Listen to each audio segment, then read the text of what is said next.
A single ceremonial garment can hold the history of the entire world in its threads. You will learn to decode the hidden global messages woven into the most traditional outfits. Why does a Scottish tartan share design secrets with ancient Asian silk? And how did a royal French court dress contain influences from across the oceans? What story does your own most cherished piece of clothing truly tell?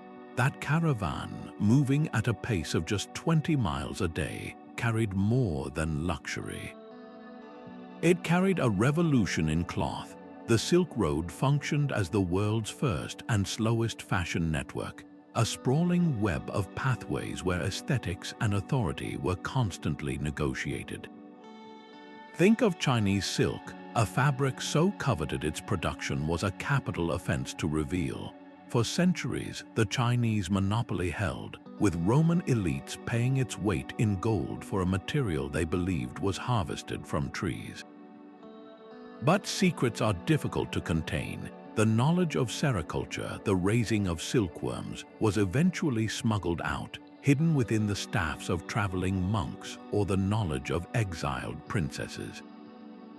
This single act of industrial espionage shifted global power, transforming the cities of Persia into new epicenters of textile production. They did not merely copy the techniques, they reinvented them, weaving intricate patterns and stories from their own culture into the very fabric.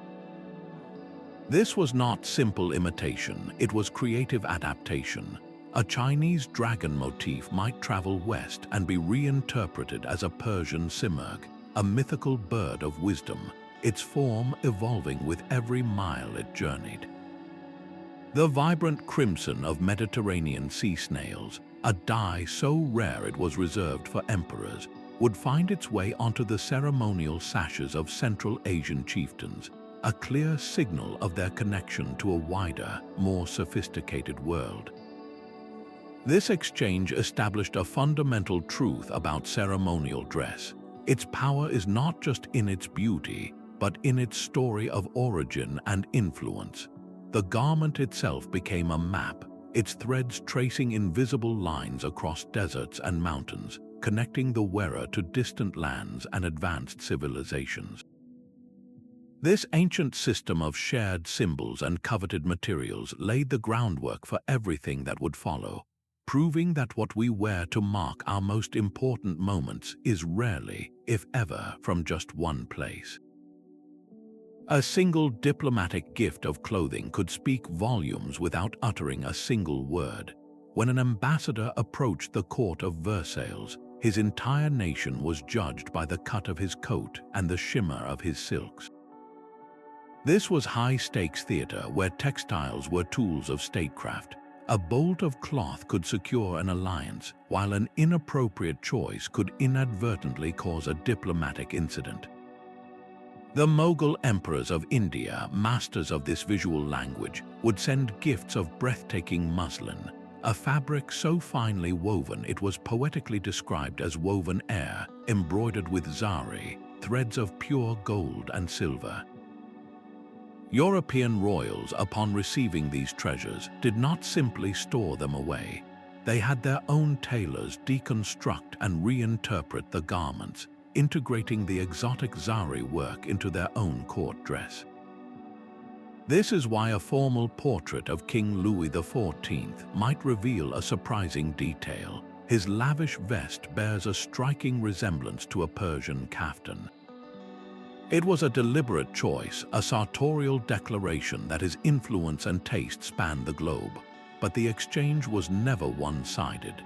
European lace, a marvel of intricate craftsmanship, became a coveted luxury in the Ottoman Empire, while precise European tailoring techniques fascinated tailors in Beijing. The ceremonial wardrobe of any major monarch was not a collection of local fashions. It was a curated museum of global influence. Each robe, each sash, and each piece of embroidery told a chapter in a story of international relations, mutual curiosity, and the relentless pursuit of prestige. This shared visual language of power, built stitch by stitch in royal courts, would find an even more profound expression in the sacred spaces of the world's great religions.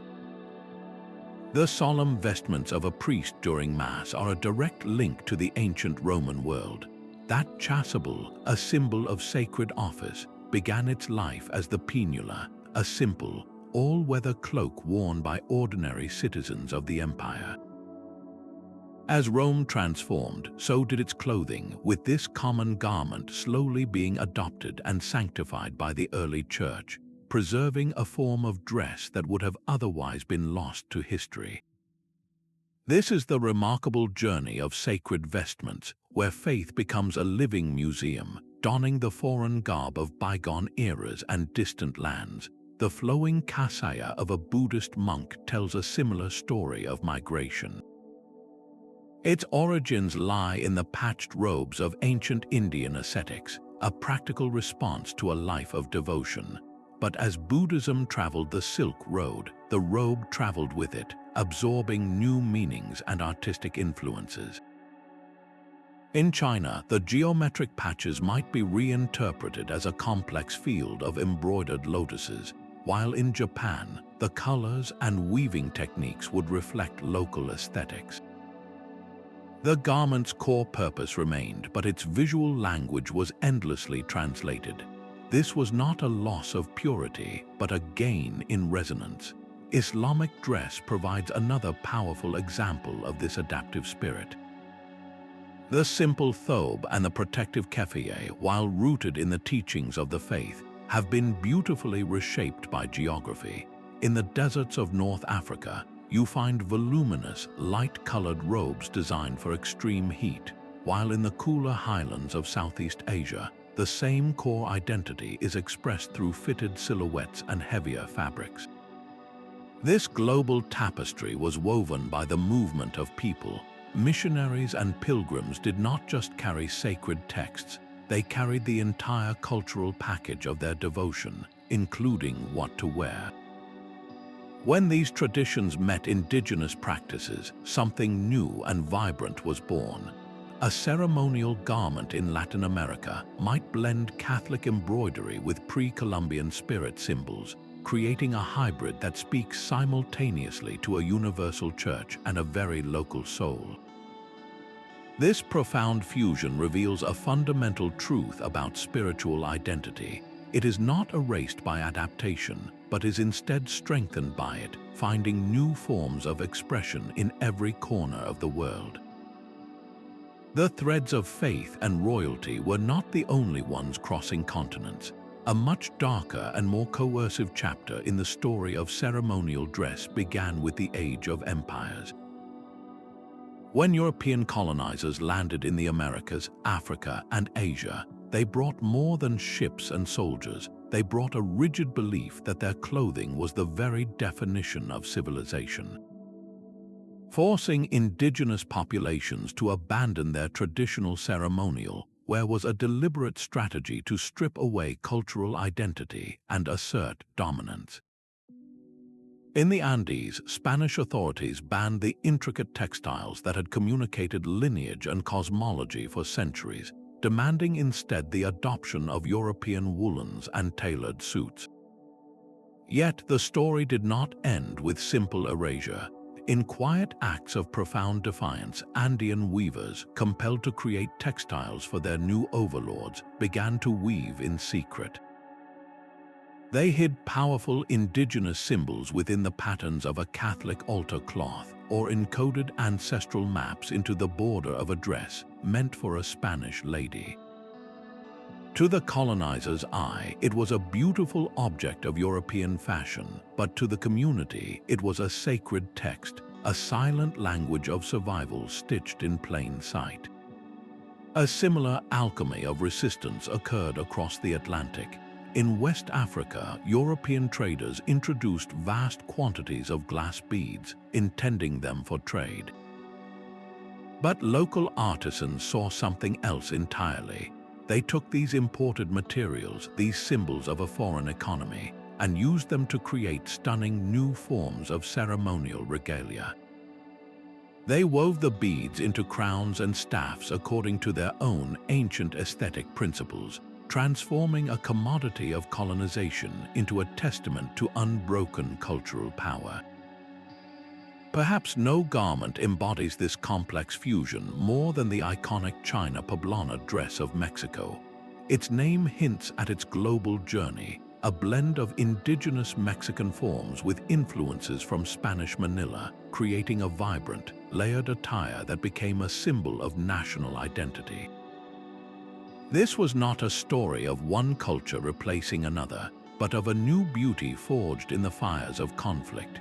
These garments stand as powerful reminders that even under the most intense pressure, human creativity finds a way to endure, to adapt, and to speak its truth through the very cloth it is forced to wear. A society sealed from the world for centuries held its aesthetic principles close, weaving them into the very structure of the kimono. Every sleeve, every sash, and every seasonal motif was a part of a deeply codified language understood only within Japan's borders.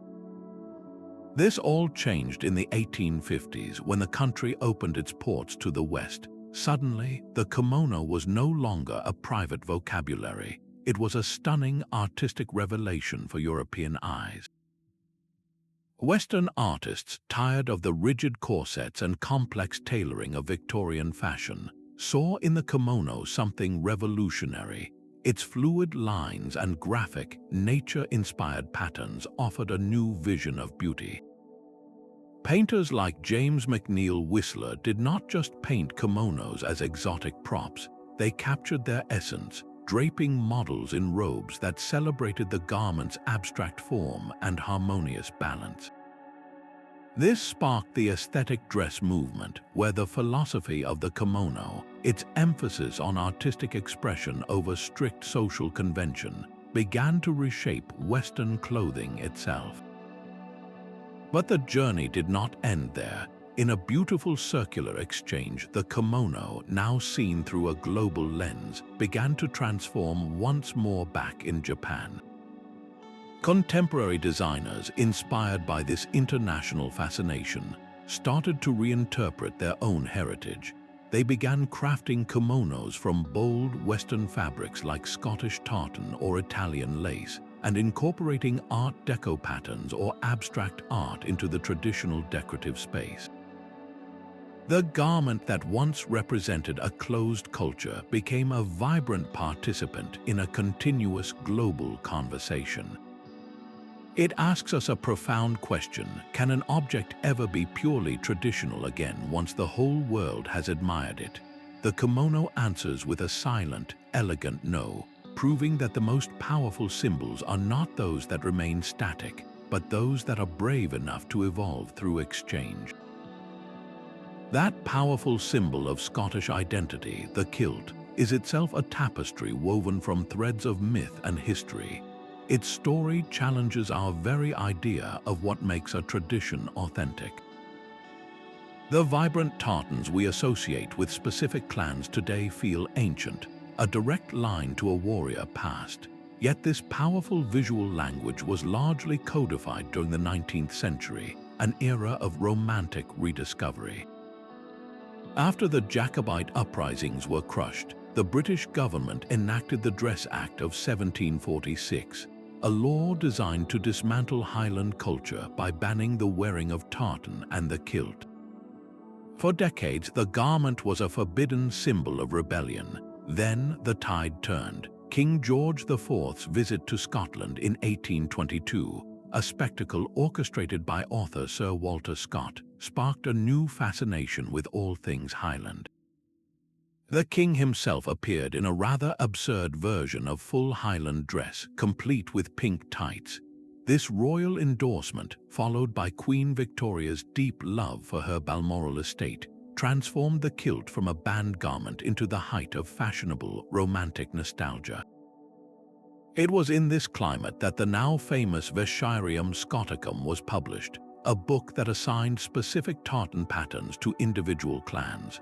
While later revealed to contain numerous fabricated designs, its influence was profound, creating a system of family heraldry in cloth that felt timeless but was, in many cases, a beautiful invention.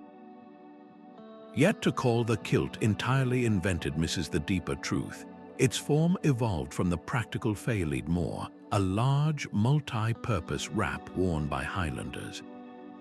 Its colors were born from the Scottish landscape, using local plants for dye, until trade with the continent introduced new, vibrant hues. So the kilt is not a fake, but a revival, a potent symbol forged in the 19th century from much older materials.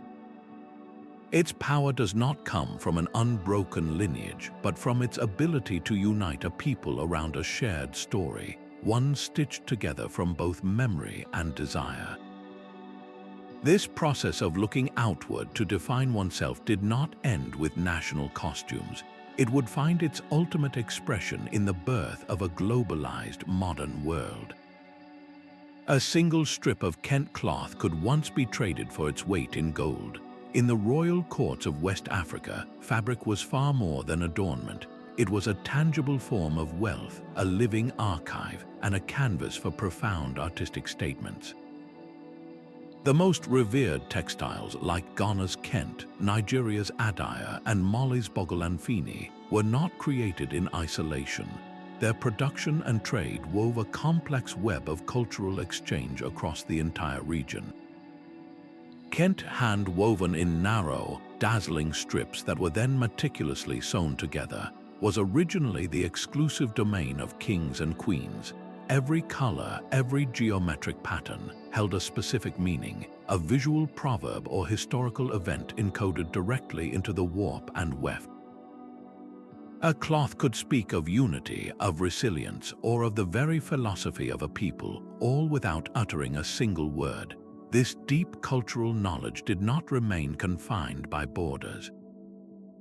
Through the brutal displacement of the transatlantic slave trade and later through voluntary migration, these textiles traveled across oceans.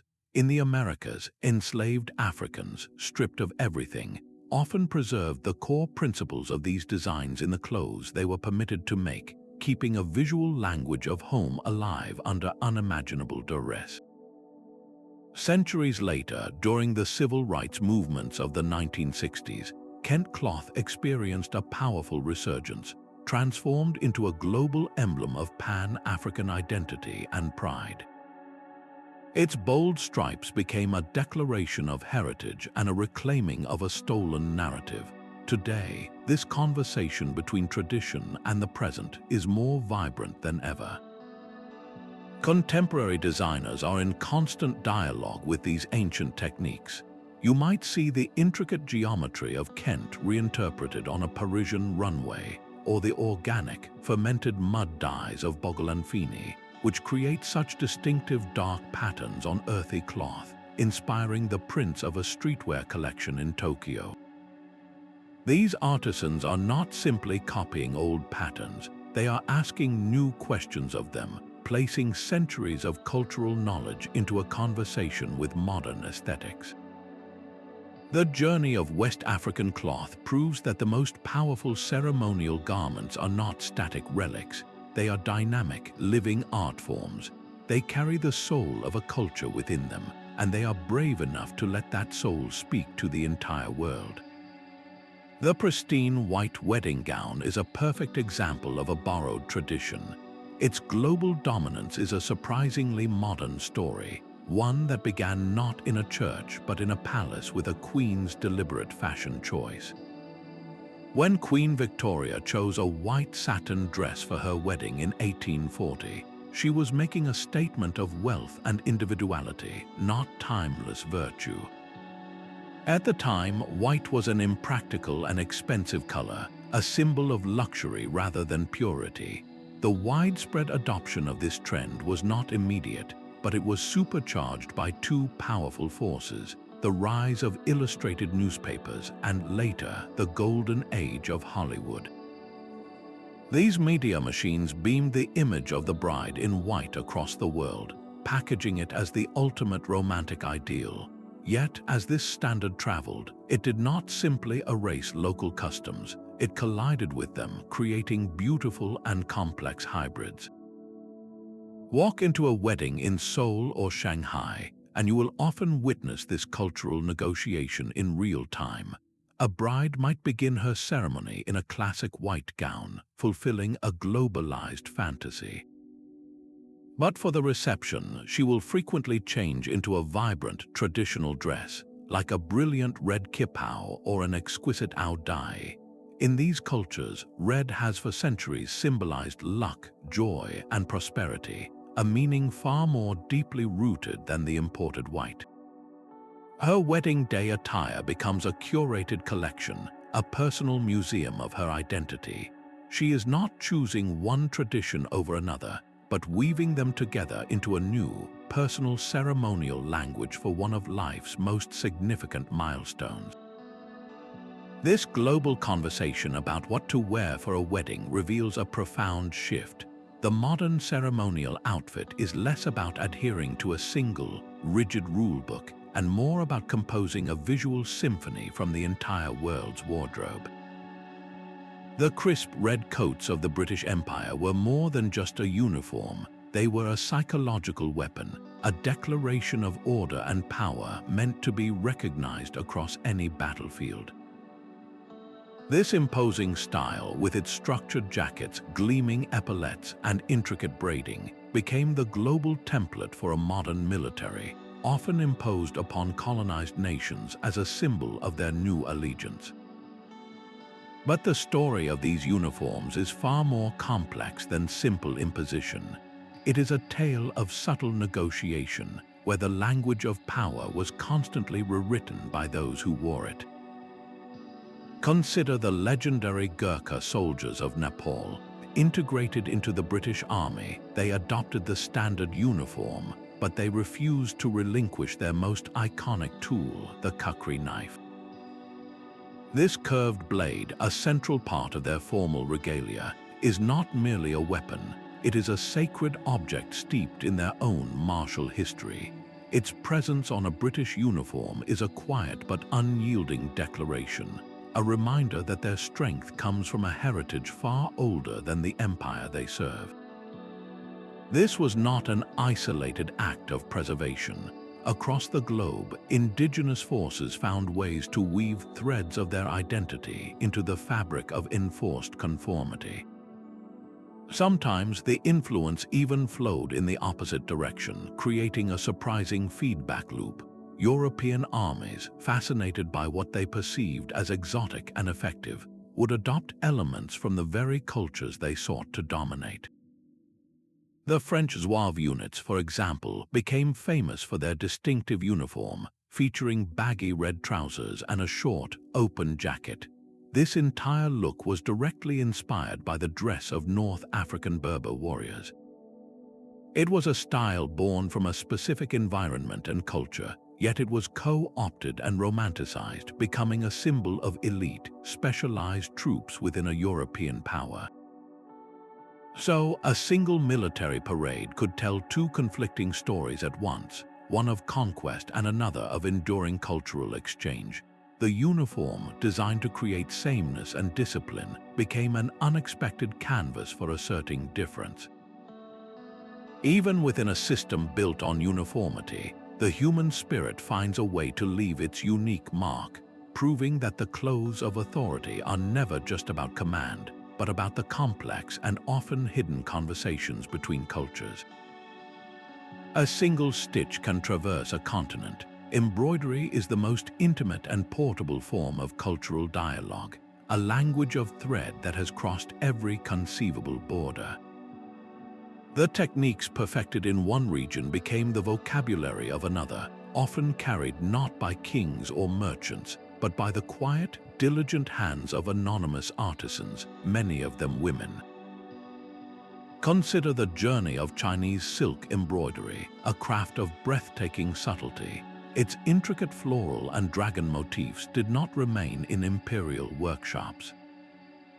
They traveled the Silk Road into the heart of the Byzantine Empire, where they were eagerly adopted to adorn the lavish ecclesiastical vestments of the Orthodox Church. The same stitches that depicted celestial dragons now framed icons of saints, their shimmering threads lending a divine light to a completely different spiritual tradition. This was not a loss of meaning, but a transformation. The Ottoman court, another great center of power, also embraced these techniques, blending Chinese floral artistry with their own distinct geometric and calligraphic patterns to create a unique opulence that defined their empire's aesthetic. This flow of knowledge was not confined to the Old World. When Spanish nuns arrived in the Americas, they brought with them the precise, monochromatic style known as blackwork embroidery. They taught this European craft to indigenous artisans, expecting simple imitation. But what they received was something far more powerful. These artisans took the technique and infused it with their own world, replacing the somber black threads with a riot of vibrant colors drawn from their local environment and weaving in their own ancient symbols of flora, fauna, and cosmology. The result is visible today in the breathtakingly elaborate blouses or huipils of Guatemala, where European stitches hold entirely Mayan stories. This creative fusion finds a parallel in the journey of gold. The art of Zardozi, the lavish application of gold and silver metallic threads, was refined in the royal workshops of Persia. As the Mughals established their rule in India, they brought this glittering craft with them. Under their lavish patronage, Zardozi flourished, becoming the defining feature of Indian luxury, embellishing everything from royal tents to ceremonial attire. The peacock, a Persian symbol of royalty, was rendered in dazzling gold thread on Indian silk, its form forever changed by its new home. So the next time you see an embroidered ceremonial garment, look closer. See not just a pattern, but a map. Every stitch is a point on a journey, a silent testament to the countless hands that have passed this knowledge down, adapting, blending, and speaking across time and culture with nothing but a needle and thread. A mask can build a palace for the spirit in an instant. These are not merely decorations, but the mobile architecture of ritual, designed to completely reframe the human form and connect it to a force beyond the everyday. Across continents, masks and headdresses have served as portals, transforming a dancer into a deity, a chief into a living ancestor, or a community member into an archetype of nature itself. Their physical journeys across the globe, however, have sparked some of the most complex conversations about who has the right to wear a sacred symbol. In the early 20th century, European artists encountered African ceremonial masks for the first time.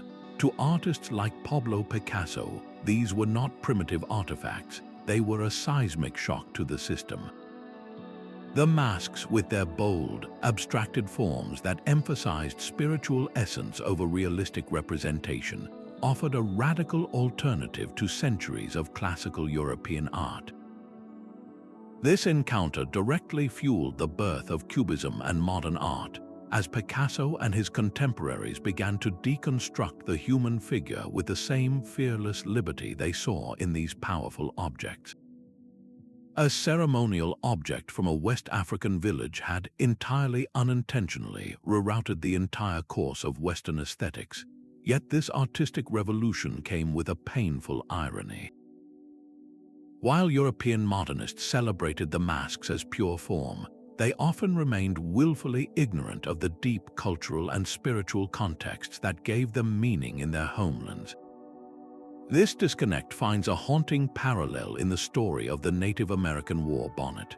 For the Plains tribes, each eagle feather in a bonnet was a hard-earned honor, a testament to valor and wisdom, and the entire headdress was a deeply sacred item of immense spiritual and political significance.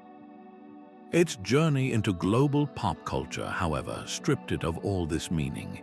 It became a generic shorthand for any kind of native identity, or worse, a fashion accessory at a music festival, completely divorced from the specific cultures that created it. This highlights the delicate and crucial tension we must navigate. There is a world of difference between influence and appropriation. Influence is a conversation, a respectful engagement that acknowledges the source. Appropriation is a one-way taking, often for profit or a shallow aesthetic thrill, that silences the original voice and ignores the profound stories woven into every feather, every carved line, and every bead. When a ceremonial object travels, it carries its soul with it.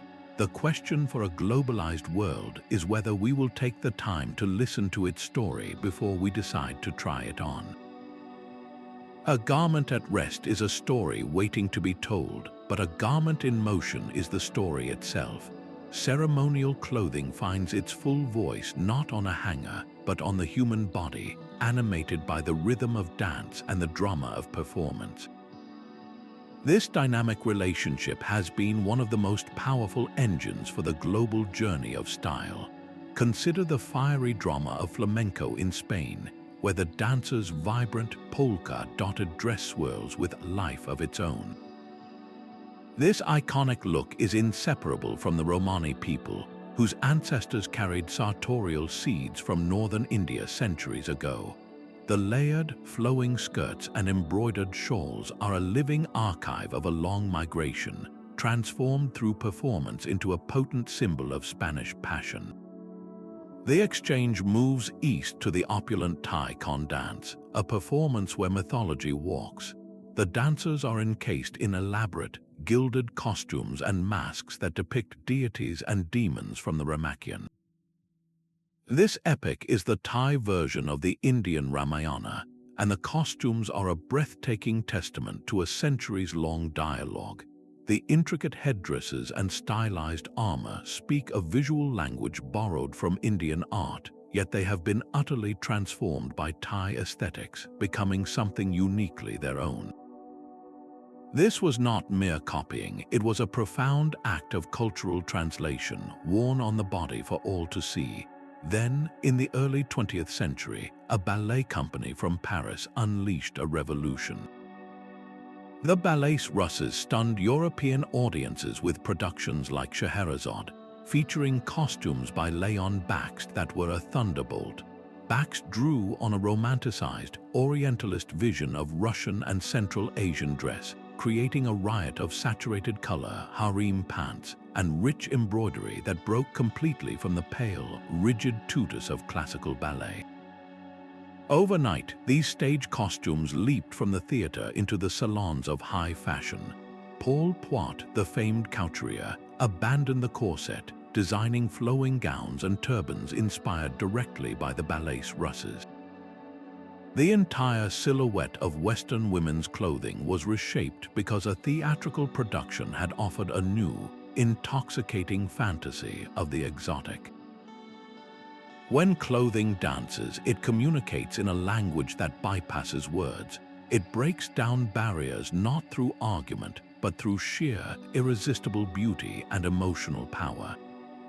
A swirling skirt, a glinting mask, a pair of billowing silk trousers, these are not just costumes. They are the most persuasive ambassadors of culture, inspiring new forms of expression that ripple across the globe long after the music has faded. The modern runway has become a contemporary caravan, a dazzling and high-speed network where designers act as global curators. They sift through the world's vast archive of ceremonial dress, pulling a Japanese obi sash into a Parisian gown, or reinterpreting the bold beadwork of the Maasai into a Milanese masterpiece. This creative mining walks a delicate line between homage and something far more contentious. Consider the work of John Galliano for Dior, where entire collections were built upon the aesthetics of the geisha or the warrior. He translated the silhouette of a kimono into a breathtaking evening dress, or the vibrant color blocks of traditional African attire into a tailored suit. This process can feel like a resurrection, bringing beautiful, intricate techniques to an audience of millions and validating them on the world's most prestigious stages. A forgotten embroidery stitch from a remote village can suddenly find itself in the global spotlight, celebrated for its artistry. But this celebration comes with a cost, and it raises urgent, uncomfortable questions. When a designer extracts a sacred symbol or a centuries-old pattern, what is their responsibility to the community that nurtured it? Is it enough to simply be inspired, or does true respect require sharing credit, context, and even profit?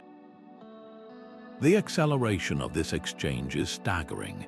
A pattern that took generations to develop and encode with meaning can become a fleeting trend in a single fashion season, stripped of its story and sold as a simple print. This forces a necessary and difficult conversation about ethics and ownership in our connected world. It asks us to consider where the line falls between a creative dialogue that enriches everyone and a one-way extraction that leaves the original culture with nothing but a diluted symbol. The most forward-thinking designers are now grappling with this, moving beyond mere inspiration to true collaboration, working directly with artisan communities to ensure the journey of the garment is one of mutual respect, not just aesthetic plunder. The line between honoring a culture and exploiting it can be as thin as a single thread. This is the sartorial minefield we must all learn to navigate in our interconnected world, a terrain where the very same act of wearing a garment can be either a profound sign of respect or a painful act of erasure. The core of the issue lies in power and intent. Cultural appropriation happens when a dominant group takes elements from a marginalized culture, often without permission, context, or understanding. It strips away the deep meaning, reducing sacred symbols to mere accessories for profit or a fleeting trend.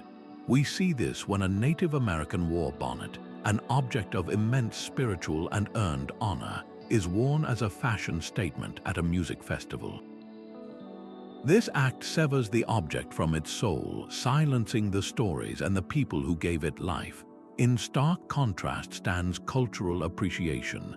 This is a respectful, thoughtful engagement.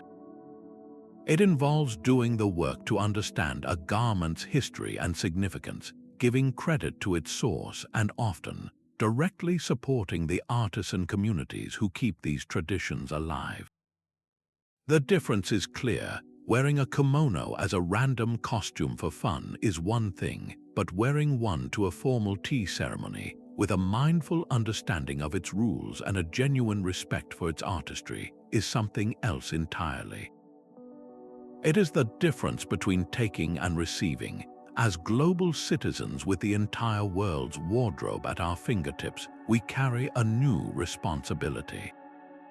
Our curiosity about other cultures is a beautiful thing, but it must be paired with consciousness. Before we adorn ourselves with a pattern or a style from a culture not our own, we can pause and ask simple questions. What is the story behind this? What does it mean to the people who created it? Am I honoring that story, or am I just borrowing its aesthetic? This mindful approach transforms fashion from a one-sided extraction into a conversation of mutual respect. It ensures that the magnificent cross-cultural journey of ceremonial clothing continues not as a tale of loss, but as a shared and dignified celebration. A museum display case can feel like a frozen moment, but the story it tells is always a choice. These institutions hold the keys to our global wardrobe, and for generations, their choices created a distorted map of the world's cultures. The ceremonial dress of non-Western societies was often presented as exotic artifact or primitive craft, plucked from its living context and placed under glass. A magnificent Native American buckskin dress might be labeled simply with its tribe and date, a beautiful but silent object. Its deeper story, its role in ceremonies, the prayers spoken during its creation, the specific skills of the woman who made it, all of this was erased. This was not a neutral act. It framed these cultures as static and distant, their creations as relics of a fading past rather than the living, breathing art forms they truly were. But a profound shift is now underway, a movement to decolonize these collections. This is not about erasing history, but about telling more of it. It means museum curators are increasingly stepping back and inviting source communities to step forward. Imagine a team of Maori elders visiting a museum in London to consult on a display of their own sacred cloaks or kahukura. They can correct the record, explaining the spiritual significance of the materials, the meaning behind the patterns, and the proper way such a powerful object should be treated and presented. This collaborative process transforms a one-sided exhibition into a dialogue.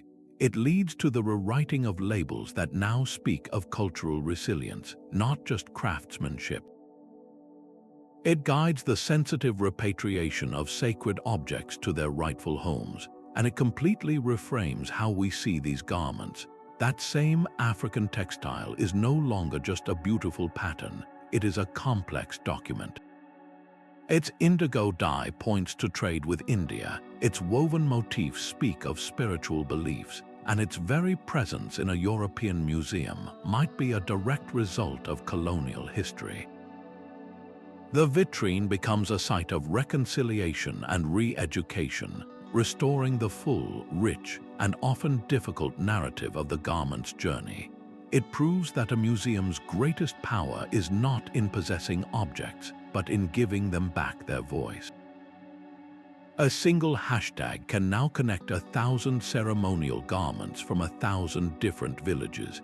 The internet has fundamentally rewired the journey of traditional dress, transforming our screens into a bustling, 24/7 global bazaar. Platforms like Instagram and Pinterest are not just social networks, they are vast digital museums and marketplaces where a young designer in Lagos can study the intricate Zardozi work on a bridal lehenga from Mumbai with a single click. A historian in Peru can share ultra-high-definition images of 2,000-year-old Paracas textiles with a global network of scholars, accelerating research and collaborative preservation. This instant access has sparked a powerful revival of forgotten styles. A traditional embroidery stitch, once on the verge of being lost because only a few elders in a remote community remembered it, can now be documented in a video tutorial and find new students across the globe.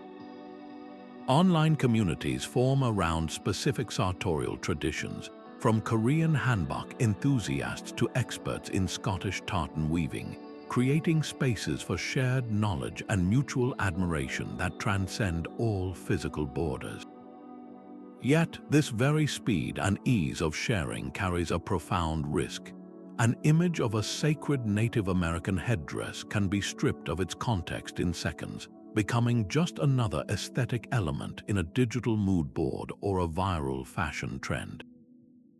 The story behind the garment, the prayers, the earned honor, the specific cultural rules governing its use, all of this crucial meaning is often the first thing left behind when an image goes viral. This digital diaspora presents us with a powerful paradox. It offers an unprecedented tool for education and connection, allowing cultures to share their beauty on their own terms. But it also amplifies the potential for thoughtless appropriation, reducing deeply symbolic attire to mere pixels and patterns. The question it forces upon us is urgent. In a world where every tradition is just a click away, how do we ensure we are not just seeing, but truly understanding what we behold? That digital bazaar, for all its speed, is forcing us to confront a more fundamental question. What is the true cost of the clothes we wear? As awareness of fast fashion's environmental and ethical toll deepens, a quiet revolution is reshaping the very fabric of ceremonial wear. The most profound shift is a return to the original principles that governed these special garments for centuries. Before global supply chains, ceremonial clothing was inherently sustainable. It was made from local materials like linen from a nearby field, silk from a village's own worms, or wool from a regional flock. It was colored with dyes coaxed from local plants, roots, and minerals. Most importantly, it was crafted not for a single season, but for a lifetime, designed to be mended, altered, and eventually passed down as a cherished heirloom. A wedding dress was not a one-night costume. It was the foundation of a family's material legacy, its fabric holding the memories of generations. Today, a new wave of designers and conscious consumers is actively reviving this ethos. They are seeking out organic cottons and piece silks, where the moth is allowed to emerge from its cocoon unharmed. They are partnering with artisans who use natural dyes, creating a palette of colors that is not only beautiful, but also tells a story of the local landscape, from the deep indigos of India to the warm ochres of the American Southwest. This movement is not about nostalgia, it is about re-establishing a broken connection. When you choose a graduation gown made from recycled materials or a baptismal robe hand-stitched by a local craftsperson, you are not just making an eco-friendly purchase. You are forging a tangible link between your important moment and the hands that made it possible. You become part of the garment's story, knowing the who and the how of its creation. This conscious choice honors the planet, but it also realigns us with the historical heart of ceremonial dress. These garments were always meant to be valuable, meaningful, and enduring. By sewing sustainability into their very seams, we ensure that their magnificent cross-cultural journey can continue, not as a burden on the earth, but as a responsible and beautiful legacy for the future. That simple act of changing clothes before a ceremony is a quiet form of magic we all recognize. We are not just dressing up, we are preparing to step into a different version of ourselves. This psychological shift is the universal engine behind the entire global journey of ceremonial wear. When you put on a uniform, a robe, or a special gown, you are drawing a line in the sand of your own consciousness. You are leaving the mundane world, the profane, and crossing a threshold into a space that is sacred, set apart, and extraordinary. This transformation is not merely symbolic, it is deeply empowering. A judge who dons her black robe is not just a person, she is the embodiment of the law itself. The fabric confers an immediate authority, commanding a courtroom's respect before she even speaks. A graduate in their cap and gown feels the weight of their achievement made visible, their personal effort translated into a shared, recognizable symbol of success. This power extends beyond status into the very essence of identity. In countless traditions, from the whirling dervishes of Sufism to the masked dancers of West African rituals, the ceremonial costume is the key that unlocks a trance state. The specific colors, the weight of the fabric, the jingle of the beads, all these sensory details work in concert to help the wearer shed their individual self and become a vessel for something greater, whether that is a deity, an ancestral spirit, or a universal force. This shared human need to transform, to mark our most important moments with a visible change, is what created a global marketplace for beauty and meaning. It explains why a culture would covet the rare crimson dye from another continent, or why a royal court would eagerly adopt the tailoring of a distant land. They were not just acquiring a beautiful object, they were purchasing a piece of that transformative power. We all understand, on a fundamental level, that a special garment can change not just how the world sees us, but how we see ourselves. It is this deep, psychological craving for transformation that has, for millennia, compelled us to weave the entire world into the clothes we wear for our most significant moments. A single unstitched length of cloth can drape the entire history of a subcontinent. The Sari, a garment believed to be over 5,000 years old, is a living chronicle of cultural fusion. Its journey begins in the sacred verses of the Vedas, yet its story is far from static. This simple piece of fabric is a masterclass in adaptability, with over 100 distinct ways to drape it, each method a unique signature of a specific region, community, or sacred occasion. One style might be draped for a hard day of labor in the fields, while another, more intricate wrap is reserved for a wedding, its folds encoding messages of marital status and local identity. This incredible diversity makes the sari not one garment, but 100 different ones, all born from the same piece of cloth. The style many recognize today as the classic sari, the nivi drape, is itself a product of a fascinating cultural moment. In the late 19th century, the wife of a Bengali governor sought to modernize the garment, introducing the structured blouse and petticoat worn beneath. This was a deliberate fusion, blending the timeless flow of the sari with the more covered Victorian ideals of modesty, creating an elegant new standard that would eventually sweep the nation. The sari's genius lies in its endless capacity to absorb outside influences without losing its essential self. It welcomed the intricate floral motifs of Mughal art, weaving them into its borders. It incorporated the dazzling patterns and colors of Chinese silk brought through ancient trade routes. It is a canvas upon which centuries of exchange have been beautifully recorded. Today, this ancient garment continues its global conversation. It appears on international red carpets, draped by global celebrities, and is fearlessly reinterpreted by designers who pair traditional silks with modern fabrics.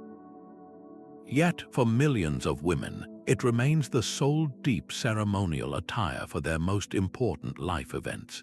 The sari's enduring power proves that a tradition does not survive by resisting change, but by embracing every new influence, weaving it into its own ongoing, magnificent story.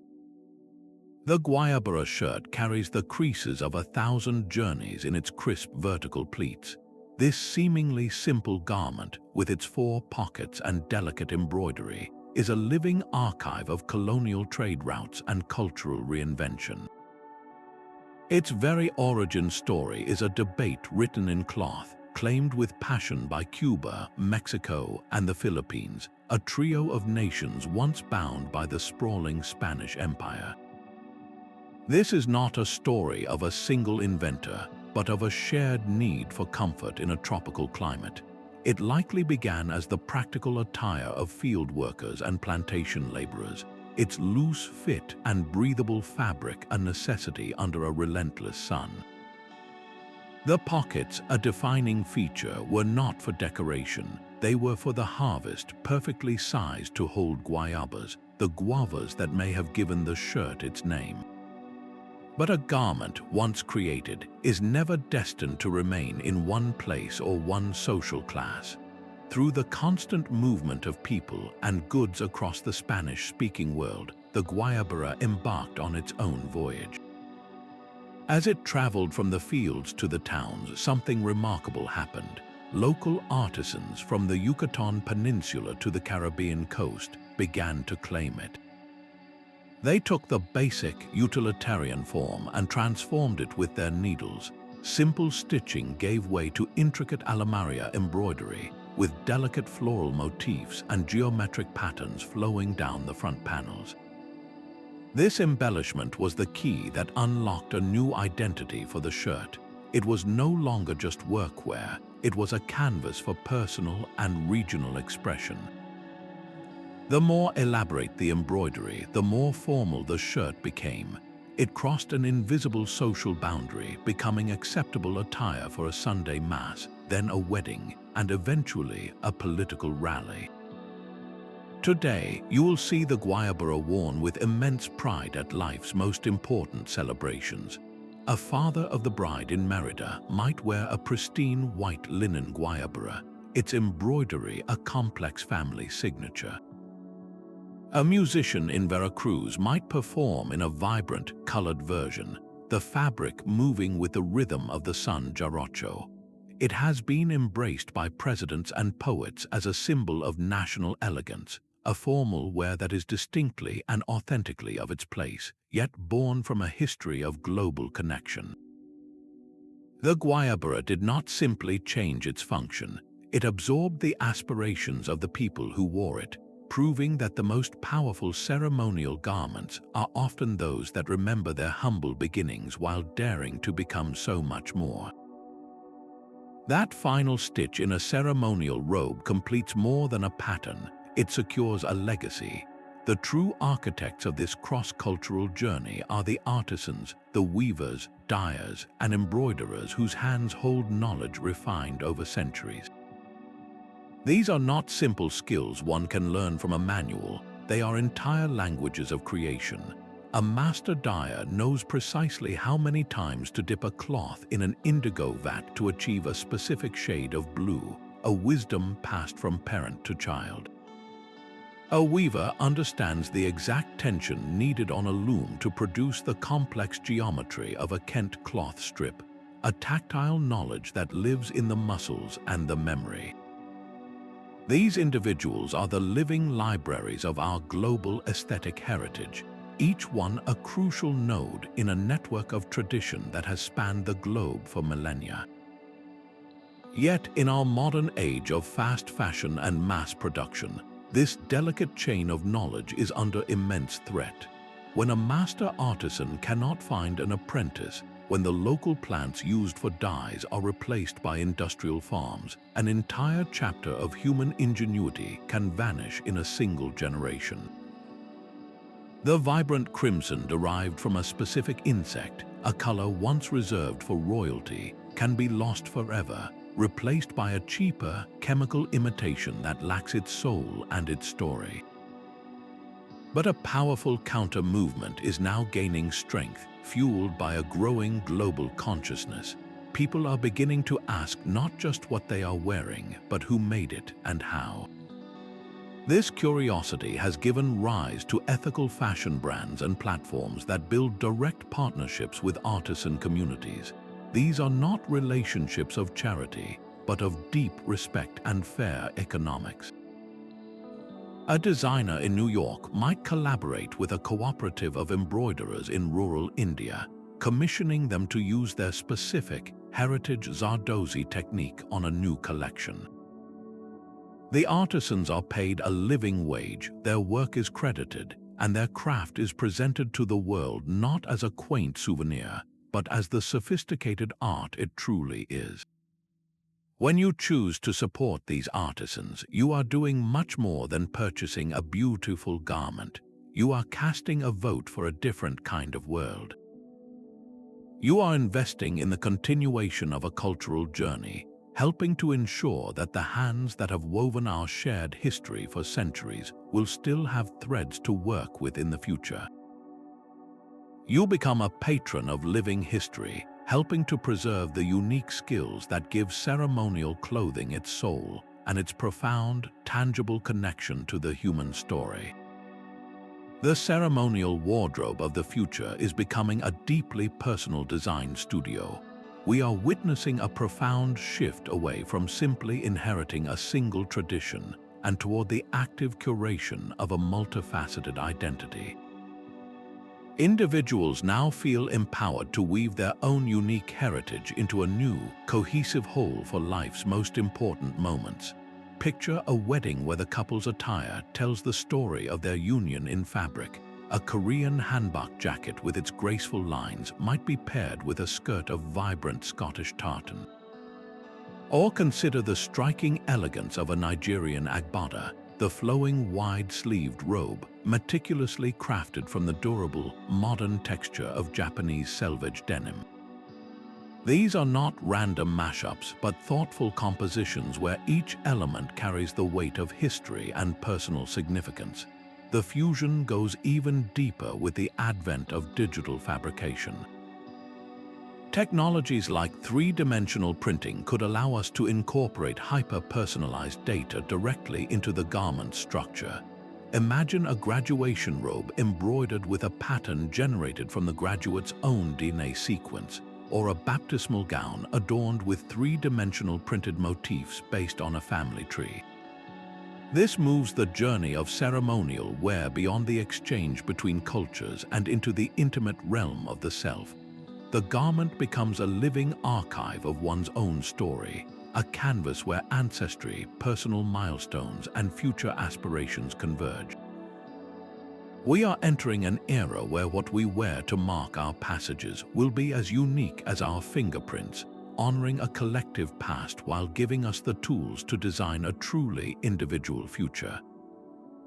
Our most cherished symbols are rarely as pure as we believe them to be. They are beautiful hybrids born from chance encounters and deliberate exchanges across centuries. The very idea of a single, isolated cultural tradition is a myth that unravels when you pull at its threads. Look at the iconic uniforms of global diplomacy, where Western-style suits are now the standard. This was not always the case. For centuries, ambassadors wore the full regalia of their own courts to foreign lands, a practice that could lead to spectacular misunderstandings. The gradual shift toward a shared sartorial language in international relations was not an act of surrender, but a pragmatic and powerful choice for clearer communication.